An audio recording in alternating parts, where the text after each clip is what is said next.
An elderly man named Bud is seriously ill with a virus that has affected the entire planet. His daughter Sarah is dressed in a special protective suit with a respirator, as is her husband Paul and son Travis. This is the only way to avoid infection. The family lives in a house in the middle of the woods. While Sarah mourned her father, Paul relieved Bud of his suffering in front of the son. Travis understands that it had to be done. They had no other choice. Late in the evening, the family had dinner in silence. When everyone finished, Paul cleared the plates from the table. Sarah took the son's hand. Later, 17-year-old Travis overheard his parents arguing. Paul believes that they should not shield their son from the harsh truth because it will make his life more complicated. But Sarah disagrees. She thinks her husband was wrong to take their son with him and let him see it. Paul only wants to do everything possible to protect the family. Nothing else matters. Travis has a friend, his loyal dog Stanley. Looking at family photos, the guy can barely contain his emotions. Before the epidemic, life was completely different, but no one appreciated it. It's like hell has descended on Earth now. The red door is the only way to enter the house. It must always be locked. That night, Travis had a nightmare. The mother woke him up in a panic, saying that someone was trying to break into their home. Wearing a protective mask, Paul went to check with a gun in hand. Someone was behind the red door. When the intruder broke in, Paul ordered the guy to drop his weapon and lie down. The guy claimed it was just a misunderstanding and that he was not infected, but Paul still knocked him out. Then he asked his wife and son to watch the intruder.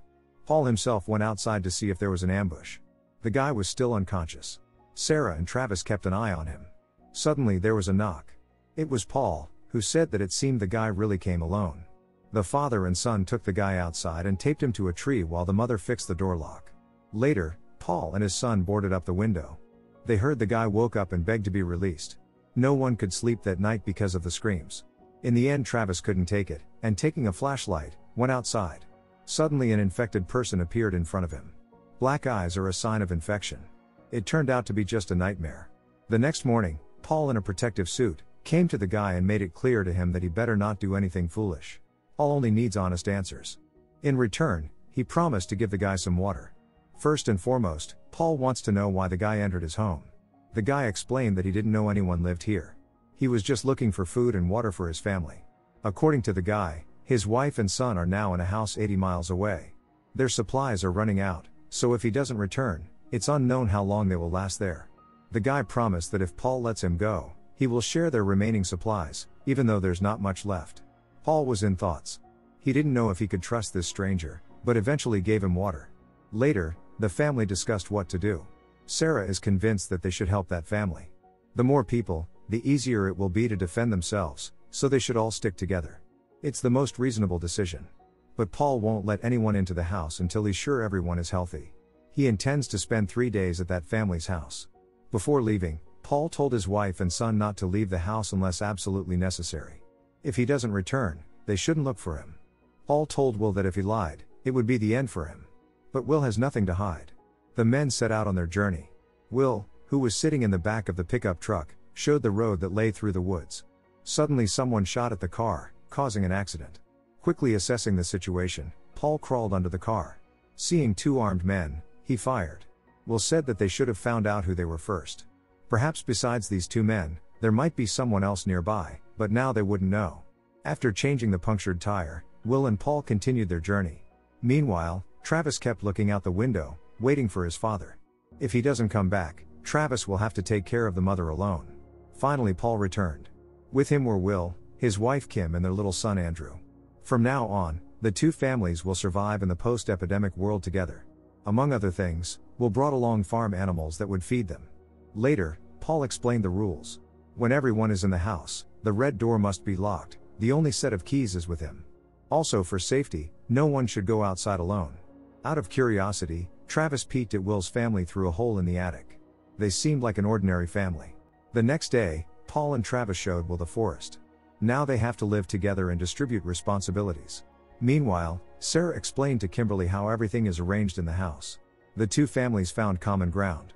Previously, each of them lacked simple human communication. It keeps them from going completely feral. In the evenings, the 2 families played board games and joked, spending good times together. It seems like life is getting back on track. At night, Travis couldn't sleep and went downstairs. Kim couldn't sleep either, so she was sitting in the kitchen. Travis complained about constant nightmares. Sarah in turn said that she misses the goodies that are currently unavailable. Most of all, Kim misses sweets. They chatted nicely. Obviously, Travis feels attracted to Kim, although he understands that it's wrong. The whole next day, Travis couldn't take his eyes off Kim. When the father noticed that, he told him to be more cautious. Besides their own family, they shouldn't trust anyone, even good people. Suddenly the dog barked as if it noticed someone in the woods. Everyone became alert. When the dog broke free and ran off, Travis, against the father's prohibition, ran after him. Stanley continued barking loudly, but at some point, it got quiet. Travis was very scared, realizing that someone or something was ahead. Within a minute, Will and Paul caught up with him. The father scolded his son for recklessness. No one should ever go into the woods alone. In the end they had to return without the dog. Dinner was in silence. Travis misses his only friend a lot. Later, Paul came into the son's room to support him. Paul is confident that Stanley will come home because he knows the forest well. Otherwise, they will go searching at dawn. Travis was drawing. It calms him down. Despite everything, support from his father is genuinely important for Travis. Paul and Will became friends. When they drank at night, Will shared that in the past he was involved in demolishing buildings and also worked as a mechanic. Paul in turn shared that he was a history teacher. Everything was going well, however, Paul was suspicious of something. Will claimed that he was the only child in the family, although he had previously mentioned a brother. Will justified himself by saying that he meant Kim's brother, not his own. At night, Travis couldn't sleep again. Coming out of his room, he saw that Andrew was sleeping on the floor for some reason. Waking the boy up, Travis took him to the parents' room. After that, Travis discovered that the front door was open. Realizing that someone else was in the house, Travis urgently woke up his father. The first thing they did was put on protective masks. Near the door, Paul and Will saw the injured infected dog. Travis wanted to see his pet one last time, but the father didn't allow it. Travis continued to behave like a spoiled child. Paul truly feels sorry, but he is willing to do anything for the safety of the family. Travis cried, mourning his only friend, while Paul and Will destroyed the infected carcass with fire. Later, a family council took place. It's unclear how Stanley got infected, so Paul decided that for some time, no one except him and Will would go outside. The question remains, who opened the front door? It might have been Andrew, but Will doubts that his son could reach the lock. Everyone unanimously decided that the two families should not interact with each other for several days to avoid infection. Paul and his family locked themselves in a separate room. Paul asked his son again if he had touched the red door.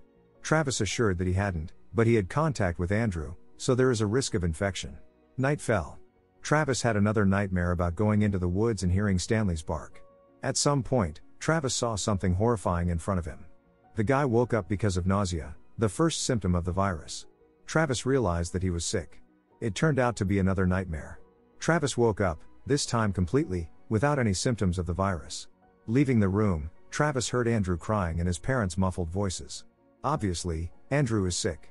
Travis woke up his parents and told them that Andrew was not doing well. Travis is not sure about this, but apparently it's true. Sarah and Paul told their son that now they are on their own, and those people are on their own. Everyone should only think about their family because in desperation, people are capable of anything. Travis disagrees with this. If they wanted to, they could have found a compromise together. But Travis still has much to learn about life. Wearing respirators, Paul and Sarah knocked on Will's family's door. Will didn't open the door, assuring them that everything was fine, just Andrew had a bad dream. Paul continued to insist that they open the door and show them Andrew. Will fell silent, but eventually opened the door. He had a gun in his hands. Holding Paul at gunpoint, Will ordered him to enter the room and take off the respirator. Will truly regrets that it has come to this. Now he intends to divide the food between them, take his family and get out of here. Paul tried to appeal to Will's reason, but his words did not have any effect. When Will ordered Paul to leave the room, Sarah came out in a protective mask and with a gun. Will explained that it was just a misunderstanding. Taking advantage of this hiccup, Paul attacked him. Kim, holding Andrew, rushed to escape. Travis, who was in his room, was forced to helplessly listen to this. Meanwhile, Sarah caught up with Kim and told her to stay put. Kim pleaded to let them go, but Sarah was adamant. Now her main priority is the safety of her own family. Paul and his whole family are infected. Paul, along with Kim, dragged them into the woods, while the son stayed home. He understands what his parents are about to do. Gathering his last strength, Will attacked Paul. Seeing this through the window, Travis rushed to help his father. To save her husband, Sarah wounded Will. Kim, with Andrew in her arms, ran into the woods. But they didn't get far because Paul shot. He had no choice but to get rid of the infected. Such are the cruel realities of the new world. Sarah is crying. Within a few minutes, Travis began to show the first symptoms of the virus, and he ran back into the house. With each passing second, he feels worse. The family's life is ruined. It's obvious that Travis won't last long. Sarah kept telling her son that everything would be fine, and he would recover soon, but she understands that it's a lie. Travis dreamed he was walking out the red door forever. He passed away that night. In the final scene, we see Paul and Sarah sitting at the table with the first signs of infection. Their empty gazes are directed at each other. Don't forget to subscribe to our channel not to miss more exciting new products. Also, the authors will be pleased if you leave your opinion in the comments.